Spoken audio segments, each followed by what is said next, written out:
जय हिंद, वंदे मातरम। स्वागत है आप सभी साथियों का गेंजेड लर्निंग गुरुजी प्लेटफॉर्म में।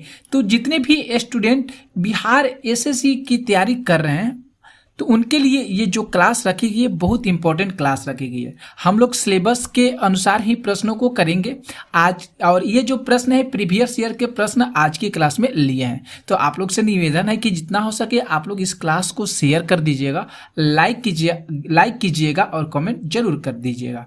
तो देखिए दोस्तों, आते हैं पहले नंबर प्रश्न पे। यहाँ पे जो पहला प्रश्न करे कि बुद्ध का जन्म कब हुआ था, बुद्ध का जन्म कब हुआ था।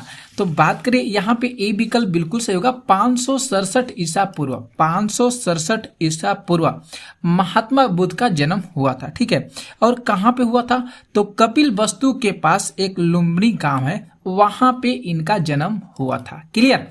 अगले प्रश्नों को देखिए दोस्तों, दूसरे नंबर प्रश्नों को। दूसरा जो प्रश्न है कि दिल्ली चलो का नारा किसने दिया था, दिल्ली चलो का नारा किसने दिया था। तो यहाँ पे देखें तो डी विकल्प जो होगा दोस्तों ये बिल्कुल सही होगा, सुभाष चंद्र बोस। दिल्ली चलो का नारा सुभाष चंद्र बोस के द्वारा दिया गया था। बहुत सरल सा प्रश्न है। अगला प्रश्न देखिए, हम लोग देखते हैं तीसरे नंबर प्रश्न को। यहाँ पे जो दोस्तों तीसरा प्रश्न है कि कलचुरी की राजधानी क्या थी, कलचुरी की राजधानी क्या है। तो देखें तो यहाँ पे त्रिपुरी, डी जो विकल्प होगा ये बिल्कुल सही होगा। कलचुरी की राजधानी क्या होगा दोस्तों तो त्रिपुरी हो जाएगा। ओके, इसके बाद देखिए आते हैं अगले नंबर प्रश्न पे। अगला जो प्रश्न है कि तारीख ए फिरोज शाही किसके द्वारा लिखी गई थी, तारीख ए फिरोज शाही किसके द्वारा लिखी गई थी। बहुत सुंदर सा प्रश्न है। तो ये जो है जियादुन बर्नी के द्वारा जो है तारीख ए फिरोज शाही लिखा गया था। ठीक है, अगले प्रश्नों को देखिए दोस्तों, आते हैं 5 नंबर प्रश्न पे। यहाँ पे जो 5 नंबर प्रश्न है कि तुलसीदास देश के शासन काल के दौरान के थे। बहुत अच्छा सा प्रश्न है। तो अकबर के शासन काल के दौरान जो थे तुलसीदास थे। यहाँ पे जो ए विकल्प हो रहा है बिल्कुल सही होगा, क्योंकि जो महाकवि तुलसीदास हैं ये जो है अकबर और जहांगीर, अकबर और यहाँ पे याद भी रखिएगा जहांगीर के समकालीन थे। किसके समकालीन थे तो अकबर और जहांगीर के समकालीन थे। कौन तो तुलसीदास। ठीक है, आगे देखिए दोस्तों, आते हैं 6 नंबर प्रश्न पे। यहाँ पे दोस्तों जो 6 प्रश्न है कि सिंधु घाटी सभ्यता की लिपि क्या थी। तो सिंधु घाटी सभ्यता की लिपि अगर बात करें तो यहाँ पे अभी तक उद्देशित नहीं हुई है। यहाँ पे देखें तो डी विकल्प बिल्कुल सही हो रहा है। ओके, अगले प्रश्नों को देखिए दोस्तों, हम लोग आते हैं अगले नंबर प्रश्न पे, 7 नंबर प्रश्न पे। यहाँ पे दोस्तों 7 जो प्रश्न है कि निम्नलिखित में से कौन मूंगफली का प्रमुख उत्पादक जो है राज्य है। बहुत अच्छा सा प्रश्न है। तो देखिए तो गुजरात जो हो जाएगा ये मूंगफली का माफ कीजिएगा मूंगफली का प्रमुख उत्पादक राज्य माना जाता है। ठीक है, क्योंकि भारत में विश्व का जो सर्वाधिक मूंगफली उत्पादन होता है वह कौन सा करता है, जो है गुजरात ही अकेले करता है। कितना प्रतिशत करता है तो 80% करता है। ठीक है, इसके बाद देखिए 8 नंबर जो प्रश्न है कि निम्नलिखित में से कौन प्राकृतिक रबड़ का प्रमुख उत्पादक जो है इसमें से देश है। तो बात करें जो डी विकल्प होगा बिल्कुल सही होगा। प्राकृतिक जो रबड़ होता है इसका जो उत्पादक देश जो हो जाएगा थाईलैंड हो जाएगा। ठीक है, आगे देखिए दोस्तों, आते हैं प्रश्न संख्या 9 पे। 9 जो प्रश्न है कि विश्व प्रसिद्ध फूलों की घाटी, फूलों की देखिए विश्व प्रसिद्ध फूलों की घाटी उत्तराखंड के किस स्थान में स्थित है। ओके, ये तो प्रश्न हो गया। और यहाँ से दोस्तों एक और प्रश्न बन सकता है, और याद भी आप लोग दिमाग में रखिएगा कि फूलों की घाटी कौन सा है तो फूलों की घाटी उत्तराखंड हो जाएगा। ठीक है, अब ये बोला है कि किस स्थान पर स्थित है, तो जो फूलों की घाटी है ये जो चमोली में स्थित है। बी ऑप्शन जो हो रहा है ये बिल्कुल सही हो रहा है। आगे देखिए प्रश्न जो 10 है कि विश्व में भारत उत्पादन में अग्रणी कौन सा है। बहुत अच्छा सा प्रश्न है ये।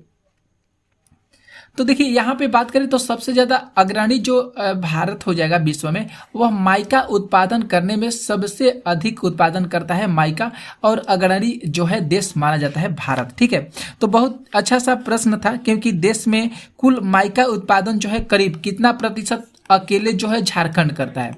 50% जो अकेले जो भारत का एक राज्य है झारखंड, वही अकेले जो है 50% क्या करता है माइका का उत्पादन करता है। ठीक है, इसके बाद देखिए 11 जो प्रश्न है कि विश्व में भारत उत्पादन में अग्रणी है। विश्व में देखिए अब विश्व का बात आ गया है, तो वहीं जो आप लोग को अभी विकल्प में बताया है कि जो माइका होगा यही सही हो जाएगा। सी ऑप्शन जो होगा ये बिल्कुल सही होगा।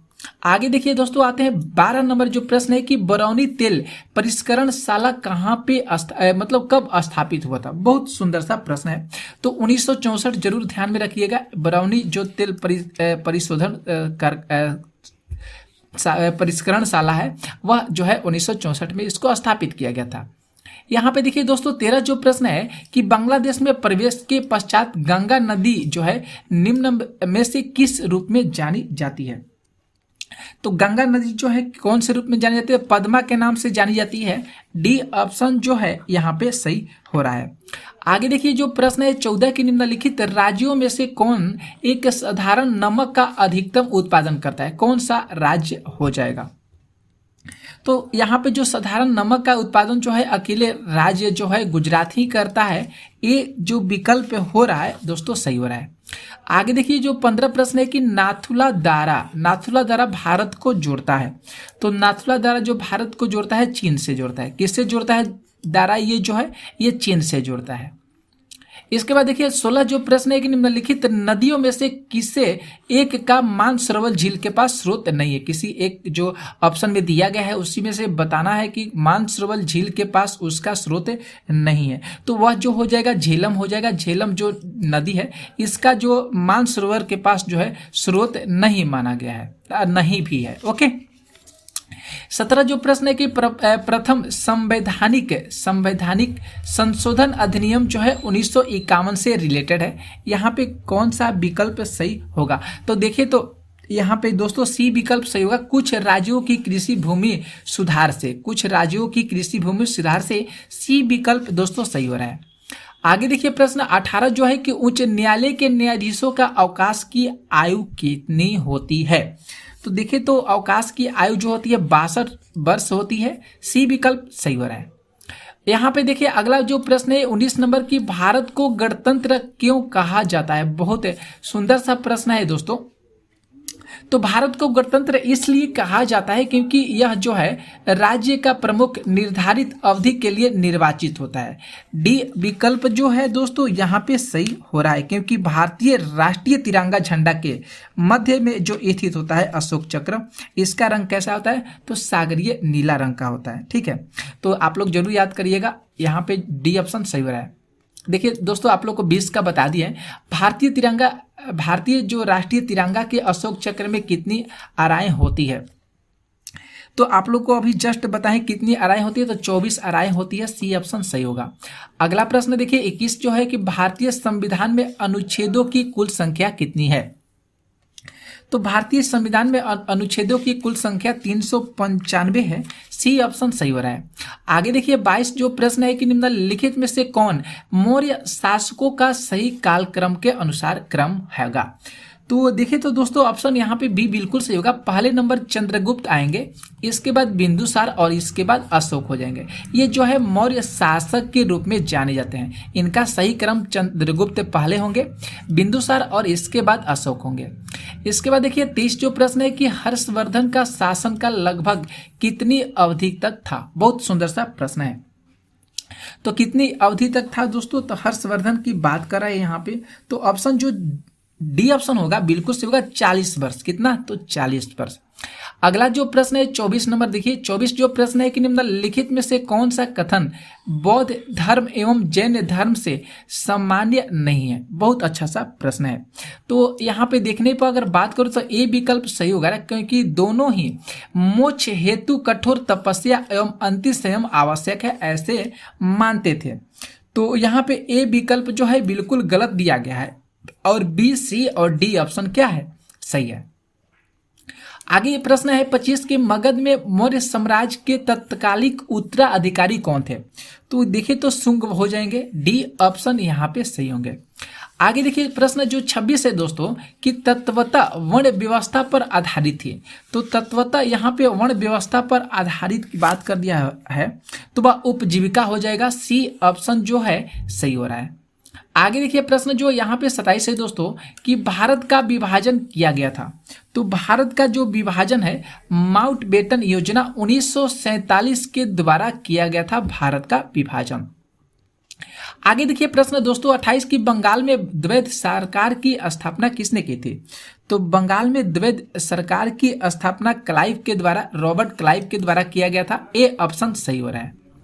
आगे प्रश्न देखिए 29 नंबर जो प्रश्न है कि 1857 का विद्रोह द्वारा हुआ सबसे महत्वपूर्ण परिवर्तन क्या था।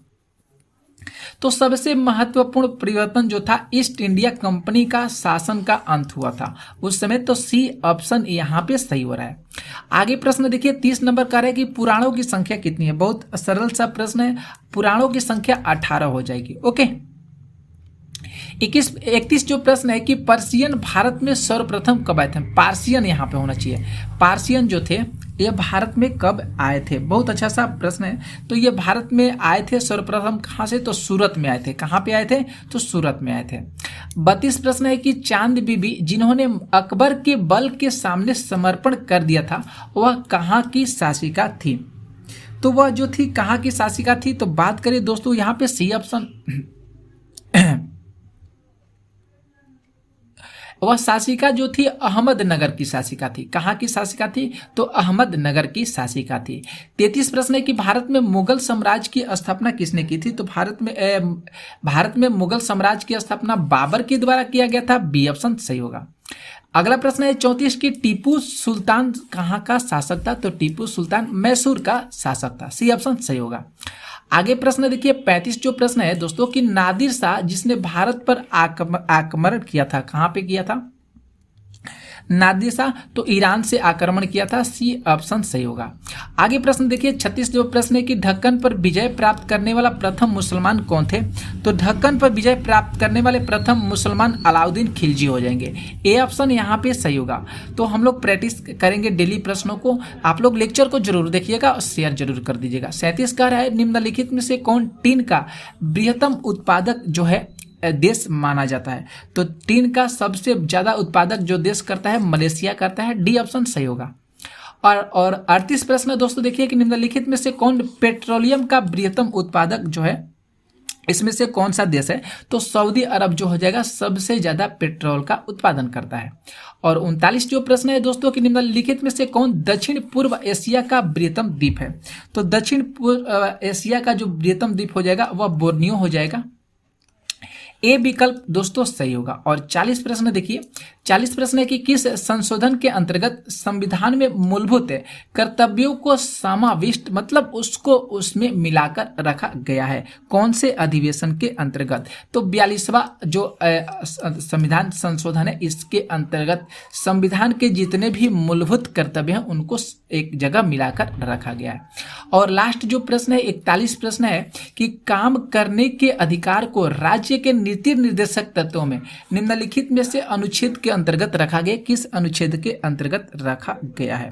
तो एक यहाँ पे जो आर्टिकल 41 होगा उसके अंतर्गत रखा गया है। तो हम लोग 41 नंबर प्रश्नों को किए और कल के लेक्चर में जो सिलेबस है उसी के अकॉर्डिंग हम लोग प्रश्नों को करेंगे।